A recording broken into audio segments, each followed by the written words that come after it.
dia, alunos do Maria Helena! Estamos aqui reunidos, eu sou a professora Roseli, professora de matemática, e a gente está aqui devido a essa pandemia que está ocorrendo no mundo inteiro. Nós, professores do Maria Helena, resolvemos auxiliar os nossos alunos fazendo um complemento das aulas que são administradas na rede pública. E hoje eu trouxe aqui para vocês um conteúdo bem legal, bem joia, para você, aluninho do 7º ano. Vamos lá ver então? Bora lá comigo! Aqui nós temos o conjunto dos números inteiros. Como a gente já havia conversado com vocês e já havia falado, o conjunto dos números inteiros é formado por dois tipos de número: os números positivos e os números negativos. Aqui eu desenhei uma reta numérica com os números positivos e os números negativos. Essa reta numérica, ela é, na realidade, vocês aprenderam lá no 6º ano os números naturais. Então, metade dessa reta para cá são os números naturais que vocês já aprenderam, que é o conjunto dos números naturais, escrito dessa forma aqui que nós temos. E para os alunos agora, que estamos iniciando o 7º ano, a gente aprende os números inteiros, além de outros números também. Essa reta numérica, bem no meio, eu chamo de ponto de origem. Esse ponto de origem é o que vai me dar a determinação da minha reta para separar esses dois tipos de número. Então, olha só como é legal. Para cá ficam todos os números positivos e você pode observar que eles vão até o infinito. E do lado de cá do zero eu tenho os números negativos e eles são demonstrados através do sinal de menos, que a gente não pode esquecer. Então aqui nós temos os números, negativos. Uma outra observação que a gente tem que fazer também é se preocupar aqui com a minha reta, o meu ponto de origem. Andando para cá, a gente já sabe, já vem lá desde o comecinho, maior fica o que? O número. E andando para cá, menor fica o número. Então, como assim? Claro que da casa 1 para chegar à casa 3, quanto mais distante do zero eu for, maior vai ser o meu número. E para cá, quanto mais distante do zero eu for, menor vai ficar o meu número. Como assim, professora? Como é que a gente pode observar isso? Então, olha só, a gente já sabe que se eu tiver, por exemplo, o número 1 e o número mais 6, qual dos dois seria o maior? É claro que no nosso caso aqui seria o número mais 6, porque ele está mais longe do zero.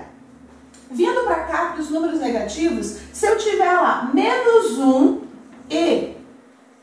ou menos 6, e eu quero saber qual dos dois números é o maior em relação ao lado negativo. Como que eu vou fazer isso? Então eu vou olhar aqui na minha reta. Aqui está o menos 1, e aqui nós temos aqui o menos 6. Eu quero saber qual desses dois valores é o maior número. Nesse caso, como a gente fez aqui, que quanto mais longe do zero, menor vai ficando o número, então quer dizer que o menos 6, que está aqui, ele seria o menor número em relação ao menos 1. Então, para nós aqui, o menos 1 é o maior. Mas por que ele é o maior? Porque ele está mais próximo do zero, em relação, fazendo essa comparação. Mas, se a gente tiver aqui um outro exemplo que a gente pode colocar, se eu tiver aqui um número menos 2 e mais 3, repare o seguinte, eu tenho um número negativo e um número positivo. É claro, pessoal, isso é já óbvio, que o mais 3, nesse caso, fazendo a comparação entre os dois números, o mais 3 sempre vai ser o maior.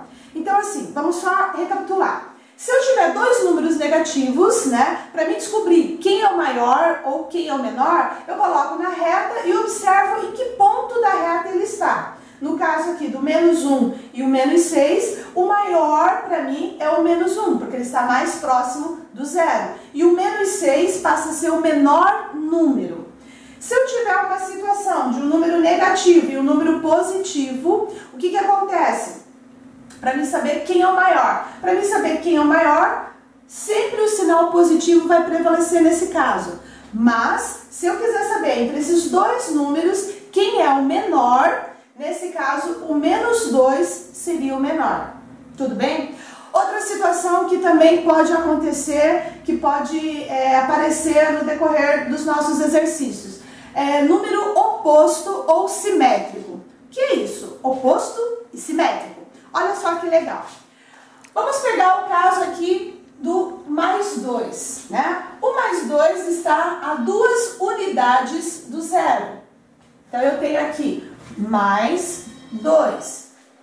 Eu quero saber quem é o oposto. Então, olha só. Oposto está do outro lado. Então, o oposto ou simétrico, que é a mesma coisa, vai estar do outro lado a mesma distância do mais 2. Então, vamos lá. Aqui eu andei 2 unidades, então, 1, 2. Então, o oposto ou simétrico do mais 2 seria o menos 2, né? Oposto ou simétrico seria o menos 2, tá? Por exemplo, outra coisa que também pode acontecer em relação a módulo, né? Vamos falar um pouquinho sobre módulo. Módulos são essas duas hastes, onde eu tenho um número, por exemplo, menos 3, né? E o que o módulo vai fazer nesse caso? O módulo vai transformar esse número negativo em um número positivo, né? Que seria, no caso, o simétrico dele. Então, se é menos 3, está em módulo, então aqui vai ficar mais 3. Tudo bem, pessoal? Então, olha só, essa é uma parte bem tranquila, bem fácil. Nos exercícios que vocês vão estar realizando, vai aparecer a reta numérica. Não podemos nos esquecer que o conjunto dos números inteiros, ele é formado por essa letrinha aqui. A gente faz a letra Z. No meio, pode aparecer aqui, vai aparecer, né, esse tracinho para representar. Quem são os números que fazem parte desse conjunto dos números inteiros? Então, olha só, como a gente viu ali na nossa reta, né, tem números positivos e negativos. Então, a gente começa aqui com reticências, né, porque é infinito, e vamos colocar uma situação aqui, menos 4, menos 3, menos 2, menos 1, 0. 0 é o meu ponto de origem. E aí eu tenho do lado de lá 1, 2, 3, 4 e assim sucessivamente. Notem o seguinte, lá na minha reta eu coloquei o sinalzinho de mais. Posso também colocar aqui, independente. O número, quando for negativo, ele tem que aparecer com o sinal de menos, tá? O sinalzinho de mais eu posso colocar ou não colocar, a gente sabe que ele é positivo. Então, esse daqui é o conjunto dos números inteiros. É um conjunto extremamente grande, né? Quem está no ponto de origem, no caso, seria o 0. Do lado de cá ficam os números positivos e do lado de cá ficam os números negativos. Tudo bem, pessoal? Então é isso. Eu gostaria que vocês realizassem algumas atividades que vai ficar no nosso link aqui. A conexão NH, Maria Helena. E eu gostaria que vocês acessassem para resolver alguns exercícios relacionados ao conjunto dos números inteiros. Então, alunos do 7º ano, eu vou colocar aqui para vocês uma sugestão, né, de um jogo matemático usando exatamente o que a gente trabalhou na aula 1. Conjunto dos números inteiros. É um jogo bem legal, bem jóia, que você pode chamar seu pai, sua mãe ou até mesmo seus irmãos para ajudar você a confeccionar e jogar com eles esse jogo bem legal. Vamos lá então para o material? Você vai precisar, para fazer esse jogo, você vai precisar uma cartolina ou papel sulfite. Ou se você não tiver cartolina ou papel sulfite, pode ser qualquer outro tipo de papel, tá? Você vai precisar também de uma tesoura, mas atenção, você criança, uma tesoura sem ponta, tá? Aqui nós temos canetinhas ou lápis de cor, opcional, tá? Ou você usa canetinha ou lápis de cor, tanto faz. E uma régua para você marcar exatamente o espaço da pecinha de dominó. Como que você vai construir esse dominó? Da seguinte maneira. Então aqui nós temos, né,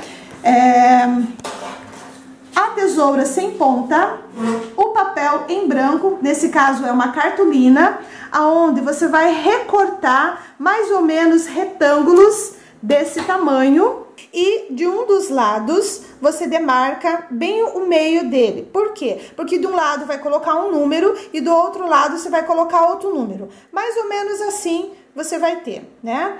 Esses números saíram da onde? Saíram da folha, onde você vai escolher 28 números e do seu lado você vai colocar o oposto desse número que você escolheu, para você montar as pecinhas do seu dominó.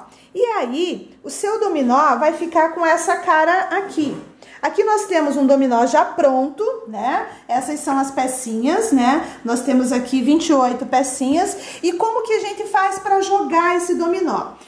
Sempre no dominó começa-se com o carretão. No nosso caso, o carretão vai ser esse numeral aqui, número 6 e menos 6. Como que você vai jogar?